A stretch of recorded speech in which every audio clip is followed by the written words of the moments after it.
Hi, my name is AvianTech, and this is the NERF RIVAL Pathfinder. This is one of the new rival blasters for 2022, centered around the new and blue Accu-Round.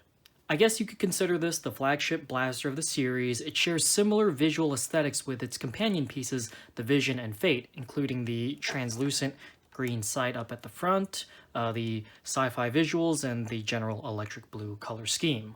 It's mag-fed, pump action, and it has a fixed stock.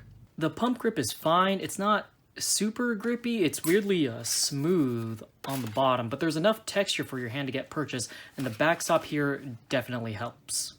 The stock length is okay for a person of my size. I thought this back part right here would be a little too thin, but it does its job just fine.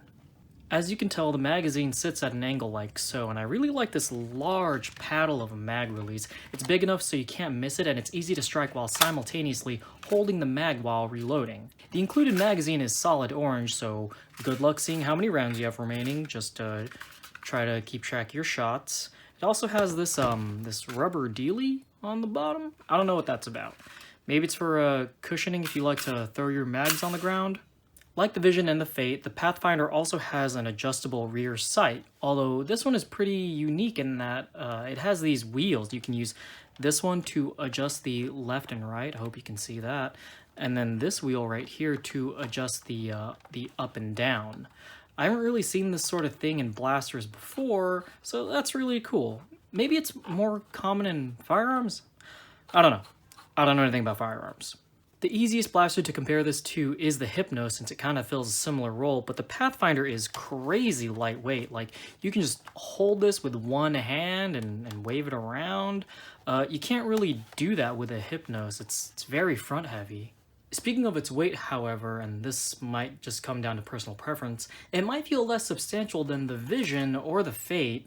Both of these blasters feel very solid to hold. It's hard to explain, but you might understand once you do hold it for yourself. But compared to those, the Pathfinder might feel more, I don't know, flimsy? Maybe it might just be because of how long this blaster is. I don't know how much, like, length it is compared to its weight. I would definitely take this over the Hypnos, though. It's light, it's much easier to swap mags thanks to this mag release and where the mag sits. And if I recall correctly, I think this is less prone to jamming than the Hypnos, or maybe my Hypnos was a dud and a fart, which is very possible. Anyway, let's take a look at some numbers and the guts and stuff. For this video, I'd like to take a larger sample size, so I'm going to fire 20 of these funky little Accu-Round guys.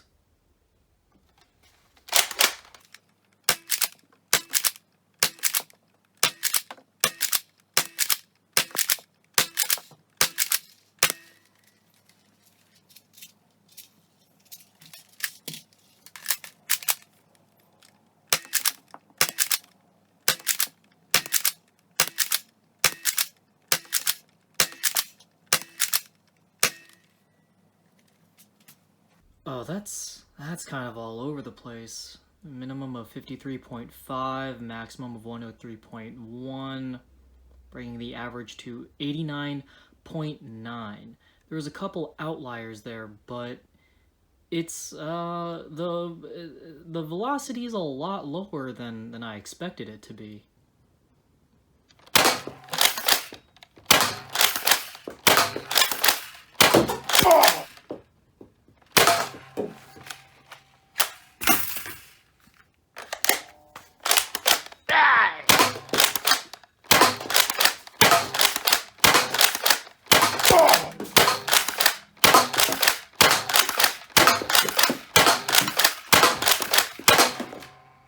Okay, so here are the internals of the Pathfinder. Honestly, it seems like standard fare. It kind of reminds me of the finisher, but long and good. So there's that. One thing that did surprise me about this, however, is the mag release is on a plastic leaf spring. Now, you know, I thought it was metal just when I was using it, but obviously it's not. So this is going to, you know, wear down and probably break over time, but with the way that it's, you know, set up, you could easily throw in a metal spring when that time comes. But yeah, these are the guts. Just seems pretty normal to me. Pretty normal to me. Cool. That seemed kind of low, right? Those numbers were like all over the place with high 80s, mid 90s, and a few 50s, I think. I think it might have something to do with the barrel length, causing barrel drag on the rounds, or it's also possible that my chronograph is busted, though I'm really willing to bet it's the length of the barrel. Looking at the internals was pretty cool, although the plunger tube seemed on the small side now that I think about it, but that could just be my imagination.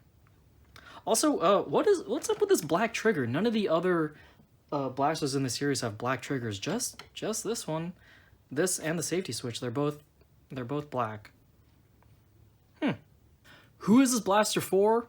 Well, if you're watching this, then you maybe. If you're a fan of the Rival line, this is a very nice addition. To me, it's much more viable than the other mag-fed springers like the Finisher or the Atlas due to its weight and ease of use. Those FPS readings might have seemed a bit off, but I'm not really sure if that'll make much of a difference thanks to the average engagement range of Rival rounds anyway. So, yeah, that's it from me. See you next time or something. Bye.